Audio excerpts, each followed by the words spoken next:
বয়স যখন 7 হয়, বারবার যখন সালাতের কথা বলবেন, সাথে করে নিয়ে দাঁড়াবেন, জুমার দিন মসজিদে নিয়ে যাবেন, মাঝে মাঝে নামাজে নিয়ে যাবেন। 7, 8, 9 এই 3 বছরের ট্রেনিং এ 10 বছর তো এমনি পাক্কা নামাজে হয়ে যাবে। নাকি বলবেন হুজুর আমি তো পড়ি না, আমারই তো খবর নাই। ছেলেরা যে বলবো বাবা নামাজ কায়েম কর, এর আগে কিন্তু নিজের মুসল্লি হইতে হবে।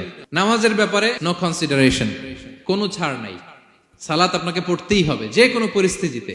এজন্য 7 বছর বয়স থেকে বিশ্বনবী ওয়ার্নিং দিতে বলেছেন। 10 বছর বয়স হলে প্রয়োজনে রূঢ় আচরণ করো, শাসন করো, প্রয়োজনে মৃদু প্রহার করো।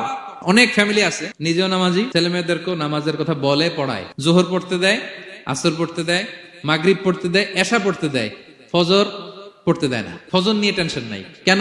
আমার কলিজার টুকরা সন্তান ঘুমায় হুজুর, কাঁচা ঘুম কেমনে ভাঙাই। যে বাবা মারা মনে করে সকালে কিভাবে ডাকি, উঠতে চায় না হুজুর, কাঁচা ঘুম কষ্ট হয়ে যায়। ফজরের সময় যদি আগুন লেগে যায় আপনার ঘরে, কি করবেন? আরেকটু ঘুমা, কাঁচা ঘুম। দুনিয়ার আগুন থেকে রক্ষা করার জন্য যেমনি ডাকেন, উঠায় নিয়ে আসেন, জাহান্নামের কঠিন আগুন থেকে বাঁচানোর জন্য ফজরের সময়ও ডাকার দরকার আছে না নাই?